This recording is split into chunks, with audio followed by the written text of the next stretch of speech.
A favourite topic of the modern right is immigration and the threat that it poses. What exactly this threat is and why we should worry about it remains entirely unexplained, or at least not sufficiently so. But what is the reality behind immigration?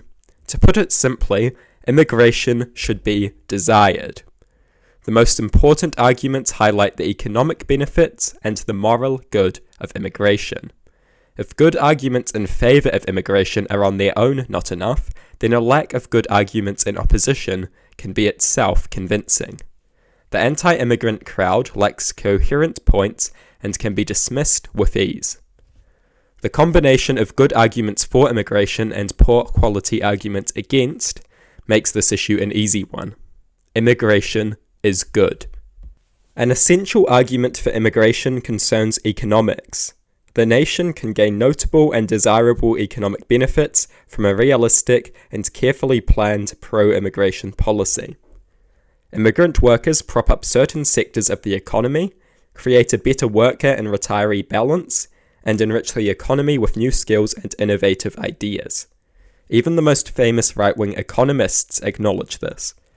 Milton Friedman once remarked, "If you have free immigration in the way we had it before 1914, everyone benefited. The people who were here benefited, the people who came benefited." In a letter to Trump in 2017, 1,500 economists from all over the spectrum explained the economic benefits of immigration. The USA, the world's strongest economy, was largely built on immigration. Anglos, Irishmen, Germans, Italians, Poles, Chinese, and many more immigrated to America during the 19th and 20th centuries. The influx of these workers powered factories and enriched the economy in a way that nothing else could. Since its earliest days, the USA has been built on wave after wave of immigration. It was a flood, but not one to fear. It was a flood of economic growth. In many ways, the USA owes its current greatness to immigration. We can talk about history all day, but there is no doubt that a shadow lingers over this conversation. COVID-19 has implications on just about everything, and immigration is most certainly no exception. In our post-COVID world, many will be wary of immigration due to its propensity to spread the virus. We should, however, be careful not to let fear of the virus cloud our post-COVID judgment. In the post-COVID world, the biggest issue will not be the virus itself, which can be managed with the required health and safety standards. A far bigger issue is the economic devastation caused by the virus in the previous years. Immigration and its economic benefits are a way that we can minimize this devastation and begin building our economies back.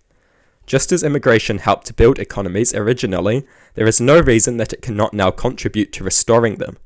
The potential benefits outweigh the risks, which will already be minimized by regulation and redistribution. This is particularly essential in largely tourism-reliant economies, such as New Zealand. We may fear the risks of reopening the borders, but the economic risks of not doing so are often even greater. Just as it was in the pre-COVID world, immigration offers us benefits in the post-COVID world. The many economic benefits form the backbone of any argument for immigration. Immigration is good for both immigrants and the nation. My second point is less concerned with economic matters and more concerned with morality. It is painfully obvious to any reasonable person that a humanitarian immigration system is morally desirable. People do not choose where they happen to live. Therefore, it seems immoral to trap them in what could quite likely be an awful place. Is allowing others to suffer just because of an irrational dislike of immigration really what we want? Is being barred from a better life for no good reason what you would want? Giving people freedom of movement seems like the obvious moral choice.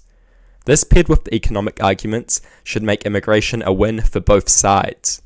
Immigrants are accepted and get a chance to have a better life, and the population gets to reap economic rewards for this moral choice. Is there a good moral argument against immigration? The anti-immigrant advocate cannot make a case without resorting to tribalism or conspiracy. They cry wolf, warning of dangers that never materialize. The economic and moral arguments make it abundantly clear that a modern and progressive immigration policy is the only rational choice. My final argument is not one in favour of immigration, but instead against immigration's detractors. It is quite common for the political right to resort to fearmongering. Why?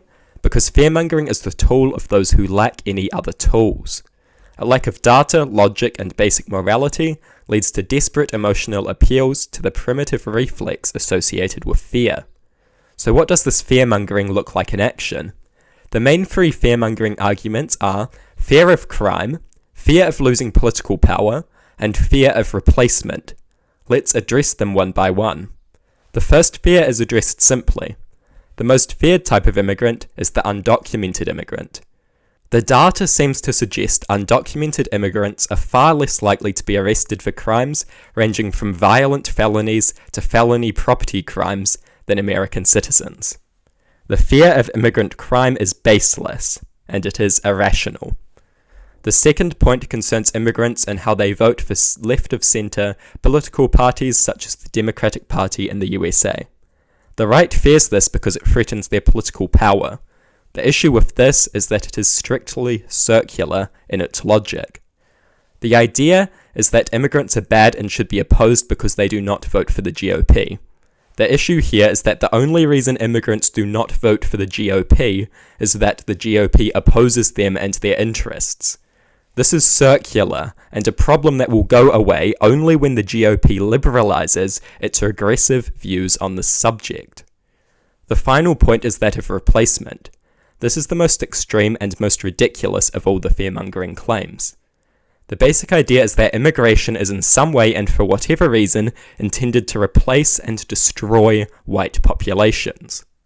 I assure you, no aggressive replacement of this kind is taking place. Demographic change is occurring, but there is no reason to oppose it, as it is peaceful, consenting, and harmless. The fearmongered arguments against immigration are all very bad, and should not be taken seriously. They should be called out as the irrational and immoral lies that they are. Immigration is an obvious good. Still, progress is halted by those who have not done even the most basic assessment of the issue. Not to mention those who have a moral compass so broken they have little hope of coming to a respectable conclusion. The combined economic benefits and obvious moral arguments make it impossible to make a credible argument against immigration. Hence the reliance of the anti-immigrant right on emotive language with words such as flood, invasion, and genocide. This emotive language is necessary as it replaces the normal, rational appeals that are non-existent. Immigration is good.